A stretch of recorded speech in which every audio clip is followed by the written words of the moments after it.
मित्रों नमस्कार। आप सभी का गीता सत्संग चैनल पर स्वागत है। आज का विषय है हनुमत चरित। जो भी साथी नए हों वो कृपया चैनल को सब्सक्राइब कर दें, लाइक शेयर और कमेंट भी करें ताकि यह राम कथा जन जन तक पहुंचाई जा सके। पिछले वीडियो में हम लोगों ने देखा था कि जो दल हनुमान जी जामवन जी के साथ था वो 2 दिन तक बिना पानी के रह गया था और सब मरणासन हो रहे थे। और तभी हनुमान जी एक पहाड़ पर चढ़ करके देखा कि एक विवर है जिसमें जल के पक्षी आ रहे हैं और जा रहे हैं।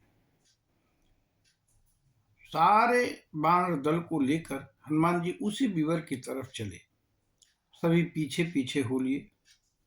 वहां जाकर क्या वो देखते हैं, विवर के अंदर दीख जाई उपवन बर सर विगसित बहुकंज मंदिर एक रुचिर तहाँ बैठी नारी तप पुंज। उस विवर में उन्होंने सुंदर बाग, तालाब, बहुत से कमल के फूलों से सुशोभित आश्रम को देखा और उसमें एक सफेद वस्त्रों में तप पुंज नारी को देख सारे वानर आश्चर्यचकित रह गए। सबने दूर से ही उनको नमस्कार किया। पूछने पर सब हाल बताया कि हम लोग सीता जी का खोज लेने के लिए भ्रमण कर रहे हैं। उस स्त्री ने सबको आदेश किया कि आप लोग स्नान करो, फल खाओ। और जब सब निश्चिंत हो गए, पेट भर के फल खा लिया, पानी पी लिया, तब सब उन स्त्री के पास आए।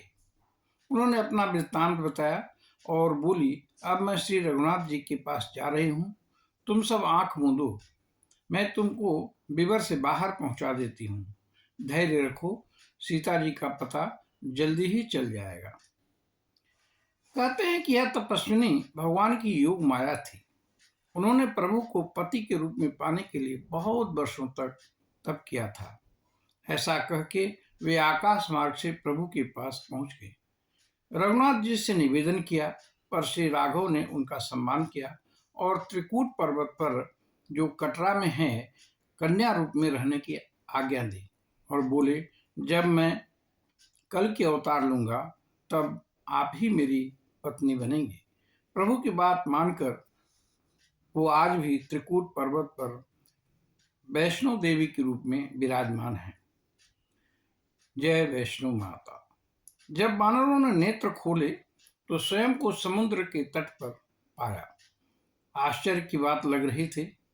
तभी एक गुफा से एक गीध निकला और बोला, ये आज विधाता ने हमको बहुत सा भोजन दे दिया है।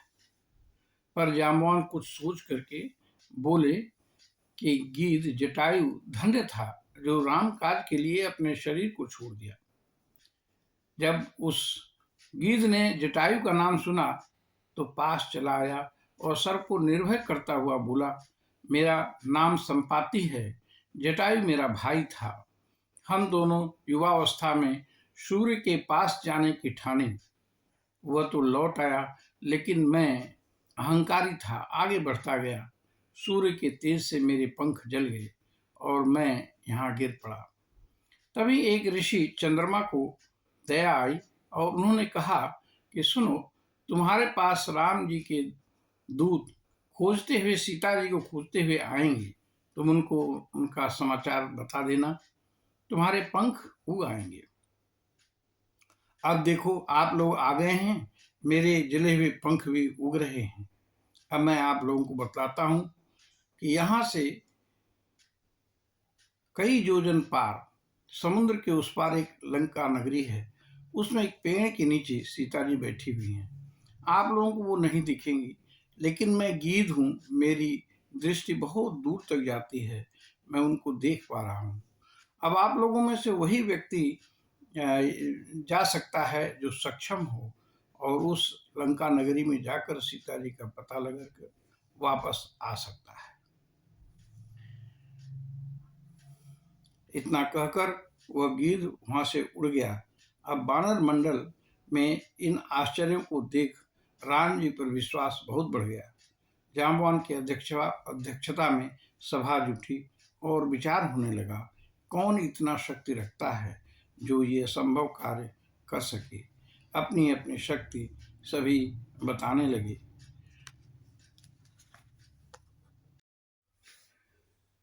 तो रीछपति जाम्बवान कहने लगे कि अब मैं बूढ़ा हो गया हूं, नहीं तो ये कोई बहुत बड़ी बात नहीं थी।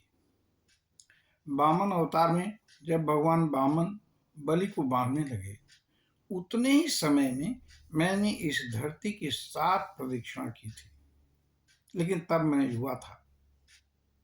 अंगद कहने लगे, जाने को तो मैं चला जाऊंगा, पर लौटने में संदेह है।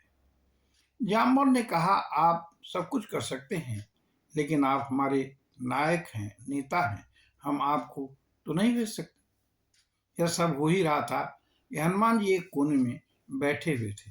उनको देख पूर्व वृत्तांत याद कर जामोन जी कहने लगे, कहरी छपति सुनु हनुमाना, का चुप साधि रहे बलवाना।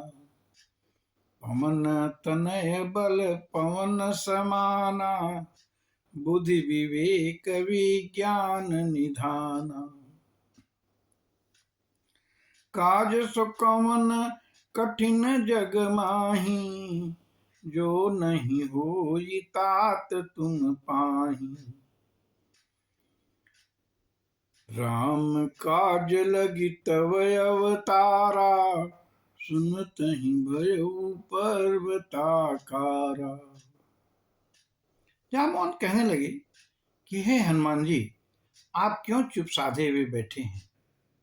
आप तो पवन के पुत्र हैं, पवन के समान आप में बल है, बुद्धि और विवेक के आप खजाना हो, अद्वितीय हो।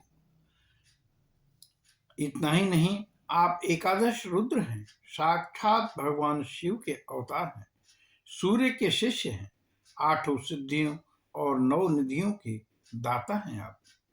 आपका तो जन्म ही राम काज के लिए हुआ है। और इतना सुनना था कि हनुमान जी को अपना बल याद आ गया, वो पर्वत के आकार के हो गए। कनक वरन तन तेज बिराजा, मानहु अपर गिरिन कर राजा। स्वर्ण सरीखा शरीर, लगता था पर्वतराज सुमेरु हूं। सिंहनाद करि बारहि बारा, लीलहि लाघऊ जल निधि खारा। सिंहनाद कर बोल उठे, मैं इस खारे सागर को तो खेल खेल में ही लांग जाऊंगा। रावण की सेना को समेत मारकर पूरा त्रिकूट उखाड़ कर लाता हूं। जामुन, मैं तुमसे पूछता हूं, मुझे उचित सिखावन दो, मैं क्या करूं? जामुन ने कहा, तात, आप वहां जाकर सीता जी का पता लगाइए और फिर राम जी को हम लोग ये सब वृत्तांत बताएंगे। वे रावण को मारकर देवी सीता को वापस लाएंगे, जिसे नारद आदि गाएंगे। भक्त उसे सुनकर भवनिधि पार करेंगे। ऐसा सुन हनुमान जी प्रस्थान कर गए। जाते समय बोले, मेरे मन में बहुत हर्ष हो रहा है, मैं राम काज करके जल्दी ही लौटता हूँ, तब तक आप लोग मेरा यही इंतजार करिए।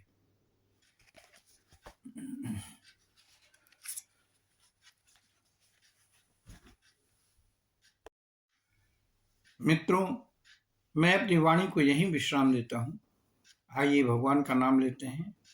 ओम नमो भगवते वासुदेवाय। ओम नमो भगवते वासुदेवाय। ओम नमो भगवते वासुदेवाय। रंग रामाय नमः। ओम रंग रामाय नमः। ओम रंग रामाय नमः।